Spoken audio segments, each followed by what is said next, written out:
For this pen holder cover, I measured my notebook first. So the notebook I was using is just short of 22 centimetres. So I added on 1 centimetre seam allowance to either side. So the pattern piece I've designed for my notebook is 8 centimetres across by 24 centimetres down. You may wish to change the pattern piece according to your notebook.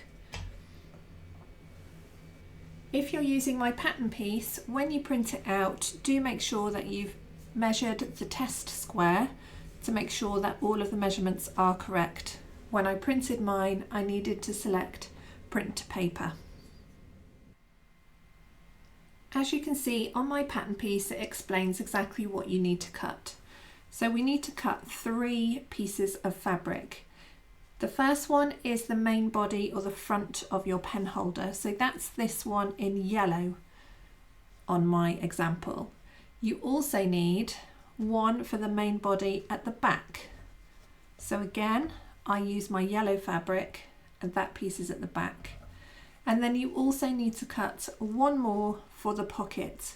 Now this has been folded in half, so you still need to cut the full size in order to get that right. When cutting pattern pieces, make sure you don't use your fabric scissors. So these are my craft scissors and I'm going to use those instead.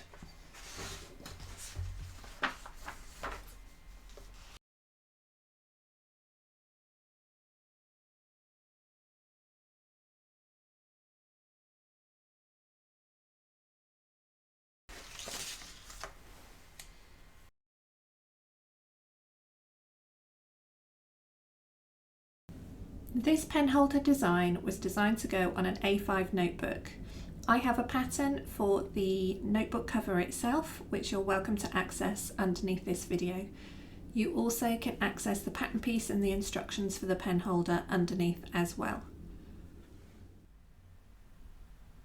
This A5 notebook pen holder pattern has been designed to use up scraps of fabric in your stash. So this particular piece has been left over from the notebook that I cut out. So this piece up here isn't super useful, but I always keep any offcuts so that I can use small projects like this to use them up. I'm going to use my fabric scissors to do my cutting today, and I'm also going to need my pins. The first job we're going to think about is where we would like to position our pattern piece in relation to our fabric. So it's important to make sure that if you have a fabric that has a direction on it, that you are positioning your pattern piece in the right direction for that fabric. So for example, if I cut this way, then my design would be the wrong way up when I finished. So I'm going to make sure that's positioned there. And then I'm going to use the lines I've got there already as a guideline. If your lines aren't straight, obviously don't do that. And then you're going to carefully pin your pattern piece into position, making sure that none of the pins stick out of the side because you're going to be cutting along that line in a moment. So make sure it is flat. If your fabric has got screwed up, then make sure you have ironed it before you do this step. The more pins you have in place, the more accurate your cutting line is going to be. I also like to make sure that I'm using the most of my fabric that I can. So rather than cutting this piece out from the center, I'm making sure that I'm aligning it off to the side. When cutting fabric, make sure that you have a really good pair of fabric shears or fabric scissors. The longer the blade, the more accurate a straight line you are going to get. You're going to position your fingers through this large section here, and your thumb goes in the small hole at the top. When using fabric scissors, I would highly recommend that, if I tilt it to the side so you can see, open the blade as wide as it will go and then take a large cut. You will hear a really satisfying fabric cutting sound when you do this. This is instead of doing little cuts like this, which are more likely to create a jagged edge. The final tip I would give you is to rest the bottom blade against the table when you're cutting. Don't cut up in the air because you'll get a wobbly line. Rest that blade and cut. Let's do that together now. So I always want to cut away from myself. So I'm just going to carefully cut a little bit further this way. Right. So I'm resting my blade against the table, opening my blades wide and then taking a cut. To go a little bit further. And then I'm going to do the same, going up that longer length. So I'm resting my blade against the table and opening my blades wide.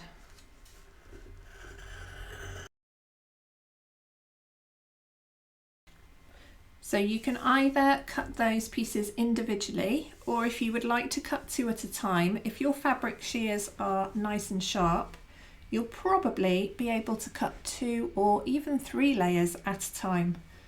So in cases like that, you would use your pattern piece as before, but instead of placing it on a single layer, you would fold your fabric in half. So again, I'm not folding in half and cutting over here.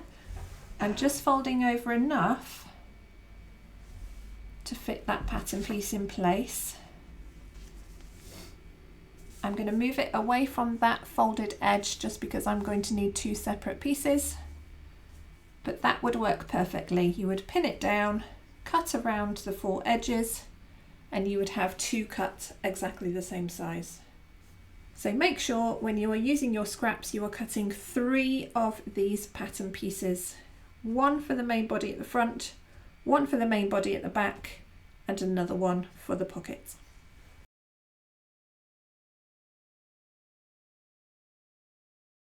So just to recap the choices that I've made, this is going to be the main body of my pen holder.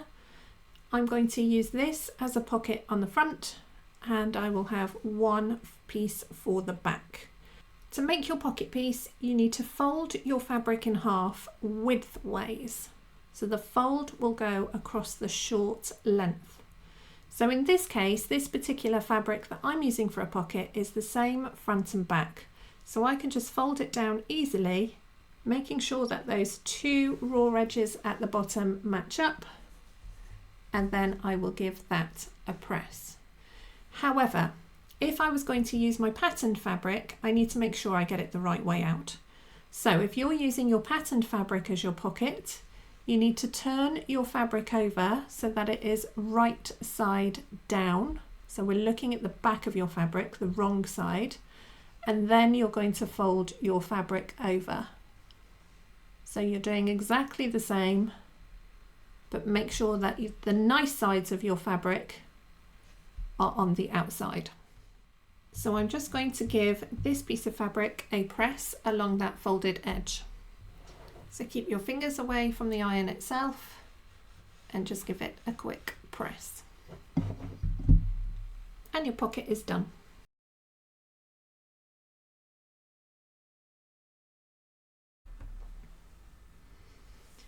So with this being my folded edge, we're going to top stitch along that short length. So just from one side to the other, about 1/2 centimetre away from the folded edge. This is the only edge that needs sewing. This is the folded edge of the fabric, and this is the presser foot, which is normally on my machine. I just wanted to show you close up where I'm positioning my top stitching. So some machines come with a specific top stitch or 1/4 inch seam allowance foot, it might also be called, but I'm going to show you how to use your standard one.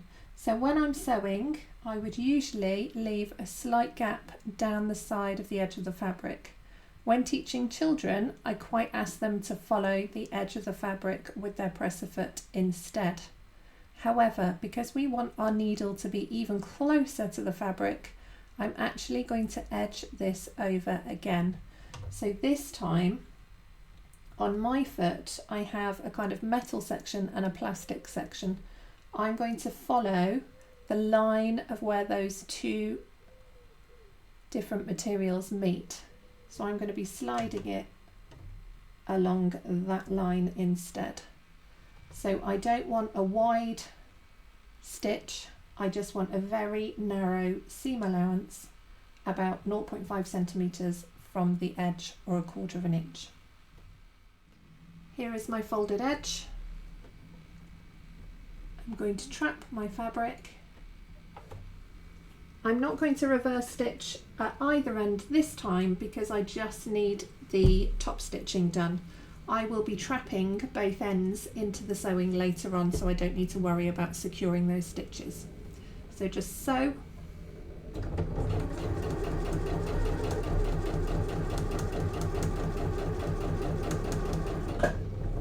And when you're done, pull it out to the side and cut your threads. Cut your threads close to the fabric, but not close to your needle. You need those loose threads hanging out the back of your machine.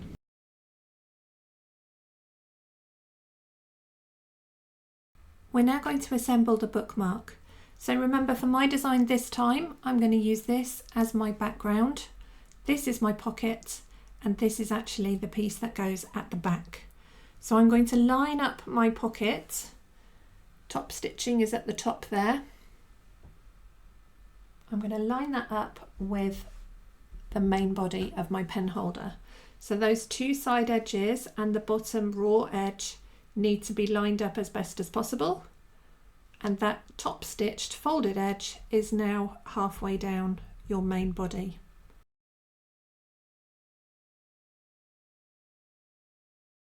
We're now, while we're there, going to position our piece of elastic just in the right place, either by using a clip or a pin, and we just want to make sure that it's ending up in the middle. So for now, I'm lining it up with the raw edge at the top, and I'm just going to clip those two layers in place. Once that is done, we're going to sandwich our back piece over the top. Now remember, the plain fabric doesn't have a right side or a wrong side. If your fabric does, like this one does, this is the right side, this is the wrong side. For this step, you would put the right side down over your project. So essentially, you would be looking at the back or the wrong side of your fabric when you're at this position. I like to save my nice fabrics for outer fabric, so anything that goes inside or at the back of a project, I use plain. So I've moved my clip to make sure that everything is now in place, and then I'm just going to pin these two long edges and the edge at the top to secure those layers together. So try to make sure that your elastic doesn't get in the way. It needs to be hidden inside, but going down the center.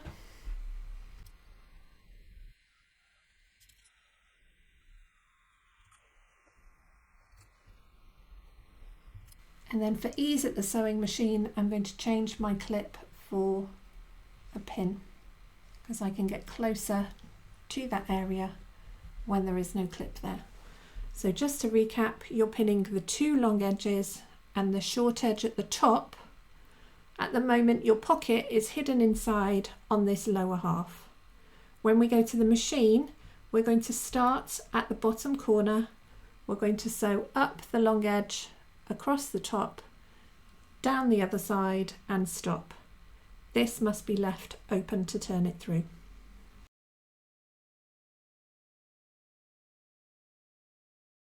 So this is the bottom edge of the bookmark. So I'm going to start in this bottom corner here. We're using a 1 centimetre seam allowance.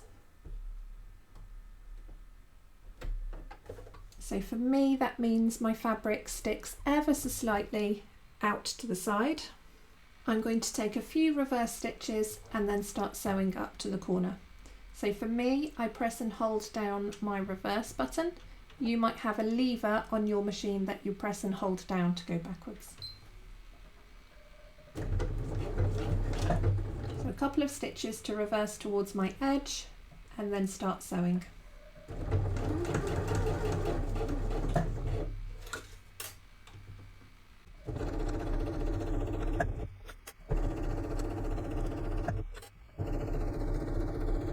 I'm going to stop when I reach 1 centimetre away from the edge, and I'm going to lower my needle down by winding my hand wheel towards me.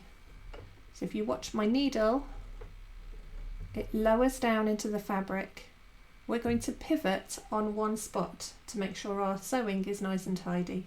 So needle down, lift your presser foot, spin your fabric round, and then trap your fabric again before continuing.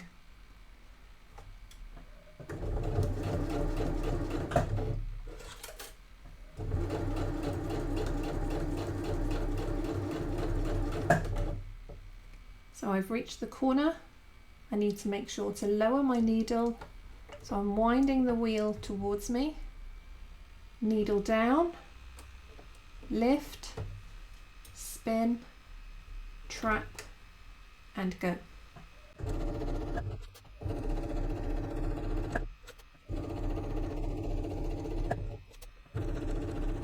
This time, now that I've reached the edge, I'm just going to do a few reverse stitches to secure them in place.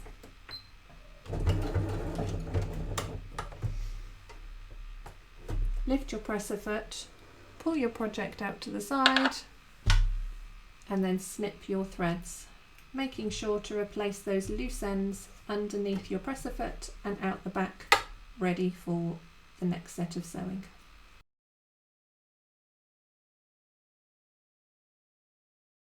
So we now have our bookmark shape. We've sewn up, across and down, and this bottom end is open.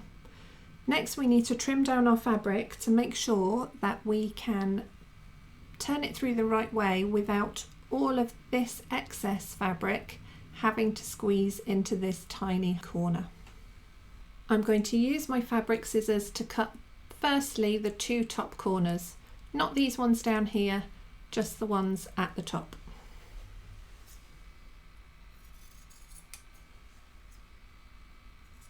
So I'm cutting close to, but not over, the stitching. And then I'm going to reduce the seam allowance at the sides as well.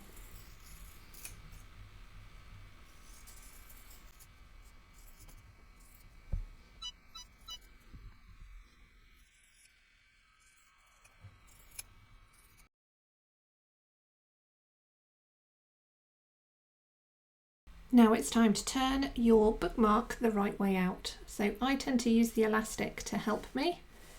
Give a little pull, push all of that through the gap.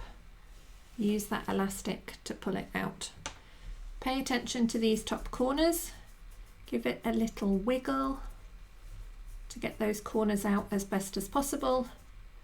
And then if needed, you can always use a chopstick or a blunt pencil to go up through your fabric and just gently give those corners a nudge to ease those corners out to make them a little bit more square.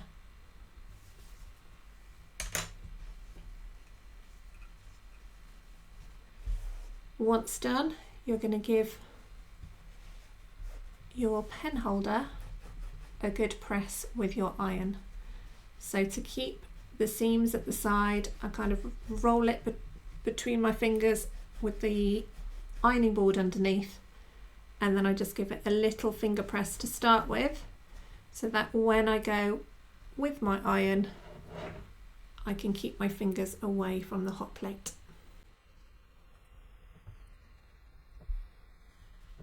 Pressing your projects as you go with your iron is guaranteed to give you a really satisfying overall look. And then there's one final step to do. We need to attach this elastic to the other end and tidy up this loose end. So what we're going to do for that is open up our bookmark and tuck this loose end inside. So it only needs to go up by 1 centimetre, just as your seam allowance was before. Press it with your finger or thumb to get it into the right position for you. And already it is looking much tidier. So to show you the inside, there is approximately 1 centimetre folded in. Because you now have lots of layers of fabric, particularly at these two corners, it's really important that you give it a really good press with your iron. I'm actually applying quite a bit of force to squash those layers down to help me when I get to the sewing machine stage. The final thing to do is to attach our elastic. Now, although this goes round the back when we're making, I'm actually going to bring it over the front for now while I'm constructing. So this way I can make sure that the elastic is flat and it hasn't got twisted in construction. So lay this flat over the top, and then the other end of your elastic is going to slide into that gap you've made by 1 centimetre, the same as your fabric. Once that is in place, you are going to use a pin to hold them all in place. So I'm aiming for the middle. I'm going through all of those layers. So if you have a look, my pin has gone through the layers, but I haven't actually pinned the elastic at the top. I'm going to need to move the elastic as I sew. The final step is to actually top stitch around the edge, avoiding the elastic as we go. We don't want this to get sewn down onto our bookmark, so I'll show you on the machine what I mean.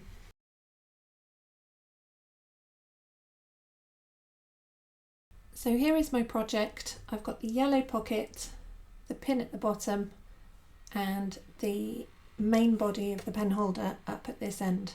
Now, because this has only got 2 layers of fabric as opposed to this pocket section which has more, I'm actually going to start sewing on the thinner area.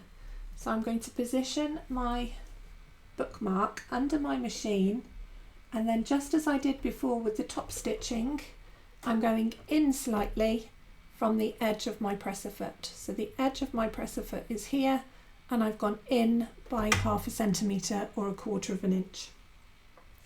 I'm going to start sewing without reverse stitching, and I'm going to come up to the corner, go across, down, across and back up. When I reach where I started, I'm going to make sure I overlap my stitches.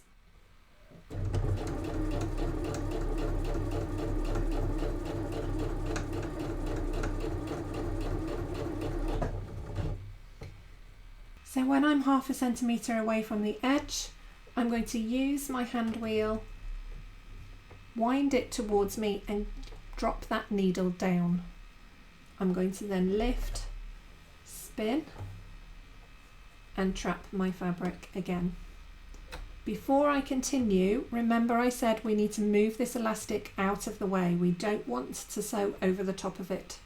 So I'm just going to move this up and away from my project so that I'm not sewing this down to my bookmark. It's already sewed in the right place.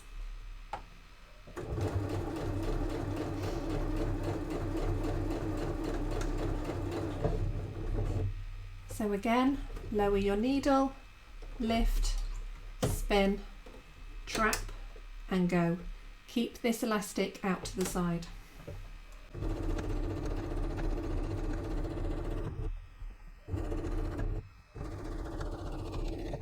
Now this bottom corner had lots of layers in it, so I'm going to have to really make sure that my machine can cope.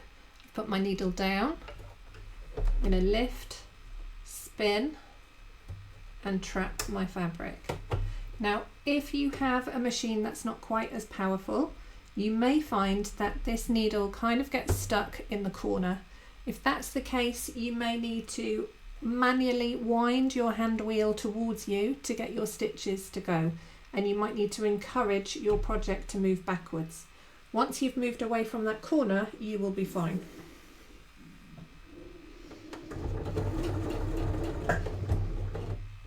So mine has got a little bit stuck, so I'm just going to lift and encourage that through a little bit and wind my wheel forwards. I can feel it's now on the move, so I can continue as it was.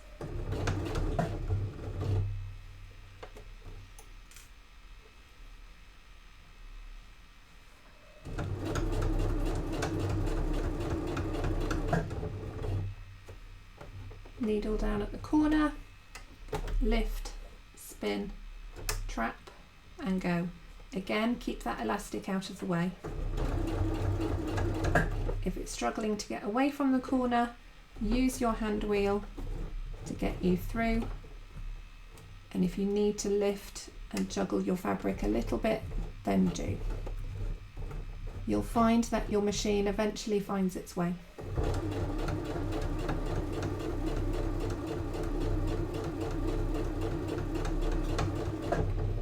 So I'm getting close to where I started. I'm going to overlap those stitches when I get there.